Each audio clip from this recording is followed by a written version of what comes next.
Hello दोस्तों, ये बहुत ही इम्पोर्टेंट क्वेश्चन है जो कि किसी भी गवर्नमेंट एग्जाम में आता है, जैसे एनटीपीसी हो गया, रेलवे और गवर्नमेंट एग्जाम जैसे एसएससी सीजीएल हो गया, बैंक हो गया, सारे एग्जाम्स में आता है। तो वीडियो को अंत तक जरूर बना देखिएगा, आपको जरूर समझ में आएगा। ठीक है, तो सबसे पहले क्या करते हैं, यदि आपने मेरा पहले का वीडियो नहीं देखा है तो उनका लिंक मैं डिस्क्रिप्शन में डाल दूंगा, उसको जरूर देखिएगा। ठीक है, अब चलते हैं इसको। सबसे पहले क्वेश्चन समझिए। ये बोला है कि यदि a बाई बी बराबर 5/4 हो, यानी a बटा बी बराबर 4/5 दिया है, ठीक है, इतना दिया है, तो इसका मान ज्ञात करना है। ठीक है, तो कैसे निकालेंगे? सबसे पहले हमें इसका मान ज्ञात करना है, इतना दिया है तो इसका मान ज्ञात करना है, तो इसको लेके चलेंगे। तो क्या हो जाएगा,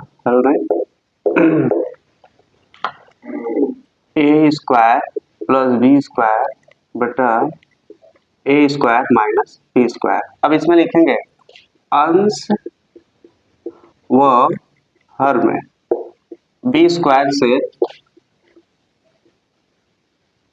भाग देने पर। ठीक है, अब हम क्या कर रहे हैं, अंश और हर क्या होता है, ऊपर वाला अंश है, नीचे वाला हर है, यानी सब में हम बी स्क्वायर का भाग देंगे, ए स्क्वायर में भी, बी स्क्वायर में भी, नीचे भी, सब में। तो किस तरह से हो जाएगा, यदि मैं ए स्क्वायर में बी स्क्वायर का भाग दूं तो इस तरह से बनेगा, प्लस है तो प्लस, यहाँ पे क्या बनेगा, बी स्क्वायर बटा बी स्क्वायर। क्योंकि भाग तो सिर्फ बी स्क्वायर से देना है, दोनों के नीचे भी लिख दिया, अब यहाँ पे भी दोनों के नीचे भी लिखना है, तो ए स्क्वायर बटा B square minus B square बटा बी स्क्वायर।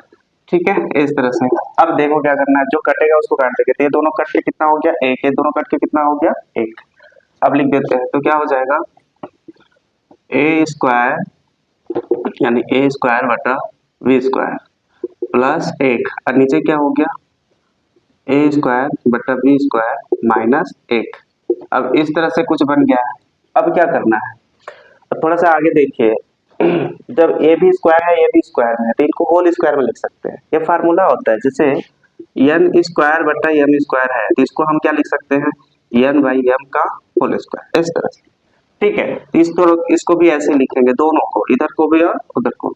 तो क्या हो जाएगा, ए बाई बी का स्क्वायर प्लस एक। अब यहाँ पे क्या हो जाएगा, ए बाई बी का, यानी इस तरह से ए बाई बी का स्क्वायर माइनस एक। अब थोड़ा सा आगे देखिए, क्या दिया है हमें, a बाई बी का मान कितना दिया है, 5/4, यानी जहाँ पे a बटा बी है वहां पे हम क्या लिख सकते हैं, 5/4।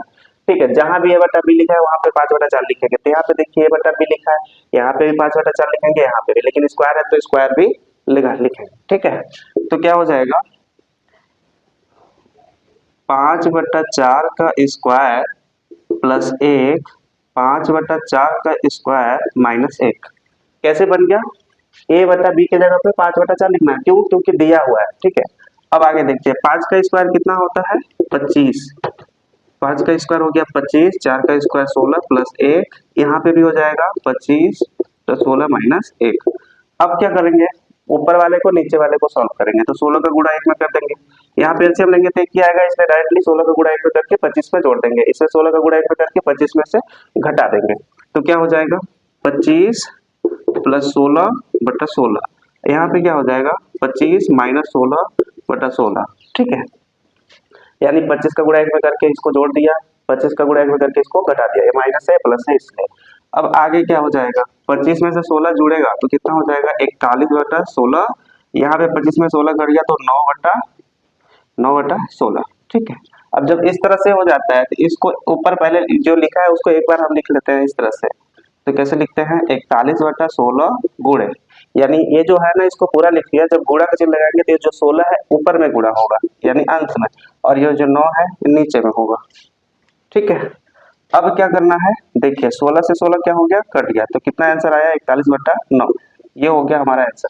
आई होप आपको समझ में आ गया होगा। अब नेक्स्ट क्वेश्चन, ये सेकंड क्वेश्चन है। तो अब देखिए, ये बोल रहा है, सबसे पहले आप क्वेश्चन को समझ जाएंगे तो आंसर इजीली बनेगा। ठीक है, सबसे पहले आप समझिए कि ममता कोई लड़की है, उसके पास दो प्रकार के नोट है, एक 50, एक 100 का नोट है और एक 50 का है, मतलब दो प्रकार के नोट है। उसके पास 100 के नोट भी है, 50 के नोट भी है, और कुल नोट कितने हैं, 85 ठो। अब ये नहीं पता कि कट हो 100 के हैं, कट हो 50 के हैं, लेकिन सभी नोटों को जोड़ दिया जाए तो 85 नोट है, और 85 नोटों में कुछ नोट 100 के हैं, कुछ नोट 50 के हैं। ठीक है, जिनका मूल्य यानी कुल मिला के वो पैसा कितना हुआ है, 5000 हुआ है। इसमें से 50 के नोट कितने हैं हमें ज्ञात करना है। तो कैसे निकालेगा, सबसे पहले जब हमें पता ही नहीं है तो मानेंगे, माना रुपए 50 के नोट या नोटों की संख्या लिख देंगे, नोटों की संख्या x है, ठीक है। मान लिया कि 50 रुपए के नोटों की संख्या कितनी है, x है। अब बताओ कुल नोट कितने हैं, 50 तो है। यदि मैं 50 के नोटों को, कुल नोट कितने हैं, 85 तो है। यदि मैं 85 में से, ठीक है, x नोट को घटा देंगे तो जो बाकी नोट बचेगा वो 100 का बचेगा, क्योंकि दो ही नोट है ना, एक 100 का एक 50 का, दो ही प्रकार के नोट है। यदि 85 नोट में से x नोट में घटा दूं, यानी 50 के नोट को मैं घटा दूं तो 100 का नोट बचेगा।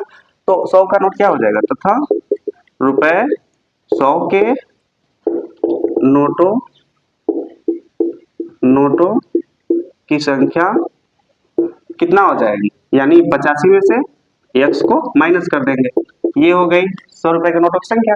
तो 50 रुपए के नोटों की संख्या x हो गई और 100 रुपए के नोटों की संख्या 85 माइनस x हो गई।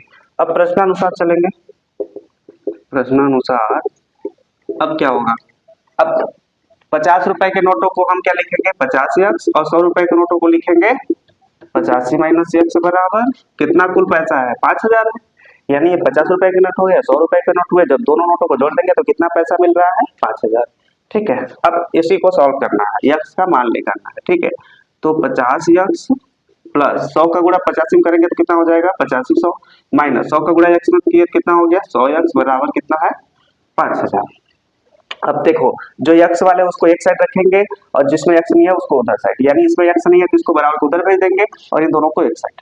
तो क्या हो जाएगा, 50x माइनस 100x बराबर 5000, ये उधर चला गया तो ये माइनस हो गया, देखो ये प्लस है, उधर जाएगा तो माइनस हो जाएगा, कितना हो गया 50। अब देखो यहाँ पे कॉन्सेप्ट समझना है कि 50 में से 100 नहीं घटेगा, इसलिए हम 100 में से 50 को घटाएंगे, लेकिन याद क्या रखना है कि बड़ी संख्या 100 है तो बड़ी संख्या माइनस में, तो आंसर को भी माइनस में लिखेंगे, ठीक है। तो 100 में से 50 घटाए तो कितना बचा, 85x, बड़ा संख्या माइनस में है तो माइनस 85x बराबर 85 100 में से 5000 को घटाएंगे, क्योंकि 85 100 बड़ा है 5000 छोटा है, 85 100 बड़ा है इसलिए 85 100 में घटाएंगे 5000 को तो कितना बचा 3500, बड़ी संख्या 85 100 माइनस में है तो आंसर माइनस। अब देखो दोनों के दोनों माइनस में है तो माइनस माइनस कैंसिल हो गया, अब क्या हो गया 50x बराबर 3500, अब x बराबर क्या हो जाएगा 3500 बटा 50, जीरो से जीरो कट गया। अब क्या करना है, x का मान निकालना है तो कितना बचा है 350 बटा 5, अब x 5 का भाग देंगे तो 5 7 35 जीरो कितने, अब बताओ 50 के नोटों की संख्या कितनी हुई 70 ठो, ठीक है। तो आई होप आपको समझ में आ गया होगा, ठीक है। ये हमारा थर्ड क्वेश्चन है, ये बहुत ही इजी है और आसान है, दिखने में लग रहा है कि मुश्किल होगा लेकिन बहुत आसान है, और ये सारे गवर्नमेंट एग्जाम में आने की संभावना होती है, और ये बैंक एग्जाम में आया भी हुआ है। तो कैसे इसका एक्स वाई वन का मान निकालना है, एक्स वाई वाई का मान निकालना है, देखो यदि इतना बराबर इतना हो तो इसका मान ज्ञात करना है, तो कैसे ज्ञात करेंगे, सबसे पहले जो दिया है उसको लिख लेते हैं, ये वाला दिया है इसी को लेके चलेंगे, तो हल में लिखेंगे 4x minus 3y by 7x plus 6y बराबर कितना दिया है 4/13, कितना। अब करना क्या है इसमें क्या करना है, तिर्यक गुणा करना है, जब भी बराबर में होना एक दूसरे के तो तिर्यक गुणा करते हैं। तिर्यक गुणा कैसे होता है, इधर का इधर और इधर का इधर, इस तरह से गुणा करना है, यानी 13 का गुणा 4 में भी करेंगे, 13 का गुणा 3y में भी करेंगे, यानी 13 का गुणा 4x में, 13 का गुणा 3y में, 4 का गुणा 7x में, 4 का गुणा 6y में, इस तरह से गुणा होगा। तो 13 चौको 52, यक्स है तो यक्स, माइनस है तो माइनस, 13 तिया 39, 13 तिया 39, वाई है तो वाई बराबर, अब 4 का गुणा 7 में करेंगे तो 7 चौक 28, यक्स है तो यक्स, प्लस है तो प्लस, 4 का गुणा 6y में तो कितना हो जाएगा 4 छाक 24, वाई है तो वाई, इतना कर दिए गुड। अब क्या करेंगे, y वाले को y एक साइड भेज देंगे, x वाले को इधर ले आएंगे, यानी जो x वाला है ध्यान से देखिए, ये इसमें x है इसमें x है, इसमें y है इसमें y है, तो y को उधर भेज देते हैं और x वाले को एक साइड लेते हैं, मतलब x वाले को एक साइड y वाले को एक साइड, ठीक है। तो कितना हो जाएगा 52x, इस x वाले को इधर लाएंगे, प्लस में है तो इधर आएगा तो माइनस में, 28x बराबर ये उधर जाएगा माइनस में उधर जाएगा तो ये माइनस में, जब उधर जाएगा तो प्लस में हो जाएगा, तो इधर कितना है 24y है, ठीक है 24y, और ये भी चला गया तो प्लस कितना हो गया 39y, ठीक है। अब 52y में से 28y घट जाएगा तो कितना बचेगा, सोचिए। ये घटेगा तो देखिए 2 में 8 नहीं घटेगा तो ये 12 हो जाएगा, ये हो गया 4, तो 12 में 8 गया तो कितना बचेगा 4, 4 में 2 गया तो कितना बचा 2, ठीक है। x है तो x, यानी 52x में से 28x घट गया तो कितना बचा है 24x, फिर बराबर। अब इधर देखिए 24y 39y दोनों जुड़ जाएंगे, तो 9 4 13 की 3 2 3 5 1 6 y है तो y। अब क्या करेंगे, इस संख्या को बराबर के उधर भेजेंगे। ध्यान से सुनिए, जो 24 लिखा है गुणा में वो बराबर के उधर जाएगा तो कहाँ जाएगा, बट्टा में जाएगा, और जो y है उसको इधर ले आएंगे तो इधर गुणा में है तो बट्टा में जाएगा, यानी क्या हो जाएगा 24 उधर चला गया और y इधर आ गया, तो जब y इधर आएगा तो बट्टा में आ जाएगा और 24 उधर जाएगा तो बट्टा में चला जाएगा, ठीक है। अभी इसको हम काट भी सकते हैं, जैसे कि x y y बराबर कटेगा तो मान लीजिए 3 का भाग ऊपर दिया नीचे दिया, 3 से कटा तो 21 दिया 63 होता है, तो ऊपर क्या हो गया 21 और नीचे क्या हो जाएगा 8, ये हो जाएगा हमारा आंसर, ठीक है।